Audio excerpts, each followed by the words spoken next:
Bonjour à tous, bienvenue au guide du Lariquet. Vous connaissez le concept de ferme ouverte? Ce que je vous propose, c'est une ferme ouverte virtuelle. Sur ma gauche, vous avez la laiterie. Et derrière moi, l'ancienne salle de traite. Et ce que nous allons découvrir ensemble, c'est l'évolution de cet outil de production. Allez, suivez-moi. Nous sommes ici dans une exploitation familiale, constituée de deux associés, Joseph et son père Jean-Luc. 80 vaches laitières, 130 hectares de SAU. Vous pouvez apercevoir sur votre droite la salle des machines. Et je vous présente Joseph. Joseph, merci de nous accueillir dans ton exploitation, puis de nous permettre de la découvrir. En quelques mots, peux-tu nous résumer les motivations qui t'ont conduit à faire ces investissements? Oui. Oui, moi ça fait 5 ans que je suis installé sur l'exploitation. On a décidé de développer l'atelier lait et du coup, voilà. On était sur une salle de traite 2x8 qui arrivait un peu à saturation. Et du coup, c'était soit on partait sur une salle de traite voilà, ou un robot. Et du coup, c'est vrai qu'on a choisi le robot parce que on sait que la traite, c'est quand même assez physique au niveau des épaules, tout ça. Et donc on a choisi le robot aussi parce que mon père part bientôt en retraite et du coup, ça nous a aidé à choisir le robot. D'accord, ok. Et du coup, comment s'est passée la mise en route? Très bien. On a passé d'abord le premier jour 10 vaches. Le lendemain, on en a repassé 10. Et une semaine après, on en a passé encore 10. Ça s'est très bien passé. Et après, au fur et à mesure, on a rajouté un peu des vaches. Voilà. Ok, très bien. Bon, écoute, on va aller découvrir ce nouvel outil. D'accord. Et donc, je vous présente le VMS V300, qui est un concentré de technologie.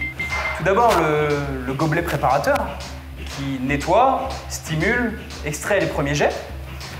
Ensuite, on a ce combiné entre la caméra et le logiciel qui permet d'avoir une rapidité dans le branchement, une qualité du branchement.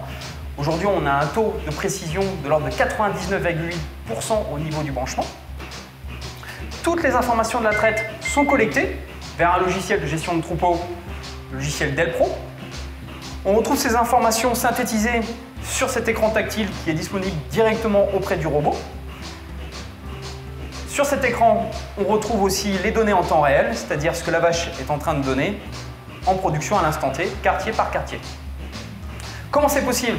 C'est possible avec différents capteurs de part et d'autre du robot, notamment avec 4 compteurs qui permettent de nous donner la production quartier par quartier, mais aussi la colorimétrie, déceler si jamais il y avait du sang dans le lait notamment, et également la conductivité si jamais il y a un changement de la composition du lait. Autre option que les éleveurs ont souhaité avoir, le compteur cellulaire, l'OCC, que vous voyez ici. Ce compteur cellulaire permet, après chaque traite, de savoir le taux cellulaire de la vache. Les investissements ne sont pas seulement résumés au changement d'outil de production de la salle de traite. C'est également dans le bâtiment qu'il y a eu énormément de choses de faites pour améliorer le confort de l'animal. On va aller découvrir ça ensemble, suivez-moi.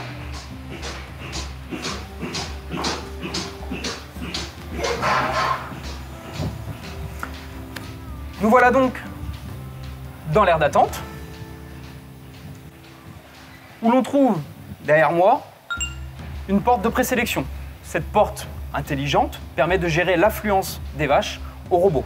Si une vache n'est pas à traire, elle est orientée vers la table d'alimentation. À l'avant, il est disposé une caméra BCS.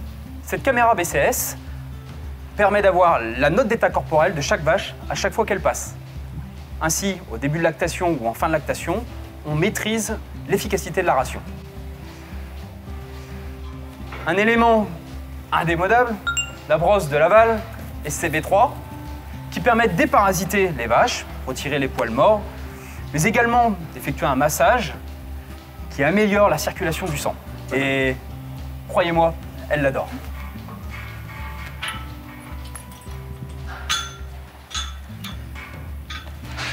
Ce que vous pouvez voir dans le bâtiment, des matelas M50R Premium qui garantissent un confort optimal de l'animal, mais également à l'avant des limiteurs d'avancement BB120. Ainsi, quand la vache se présente dans la logette, elle se positionne directement de la meilleure façon possible.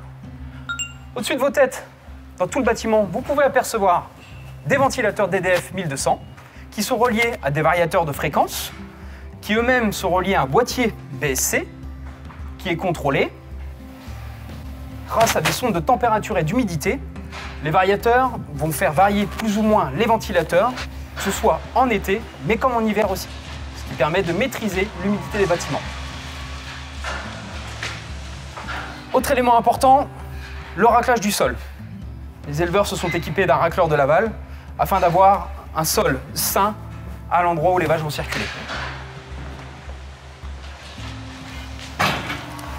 Enfin, l'abreuvement, qui est quelque chose de clé dans un bâtiment d'élevage. Plusieurs abreuvoirs de ce type sont répartis dans le bâtiment afin d'avoir une eau fraîche et limpide à n'importe quel moment de la journée.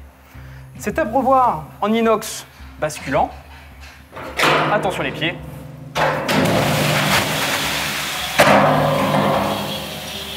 peut se nettoyer très facilement. Depuis la mise en route, il y a 6 mois environ, les performances se sont accrues. Les vaches sont passées de 32 litres à 35 litres, ce qui est une belle performance. Si vous souhaitez visiter cette installation pour échanger avec l'éleveur sur son expérience avec toutes ces solutions de Laval, qui sont les clés de ce succès, je vous invite à aller consulter votre concessionnaire le plus proche et ce sera avec plaisir qu'on vous accueillera. À bientôt!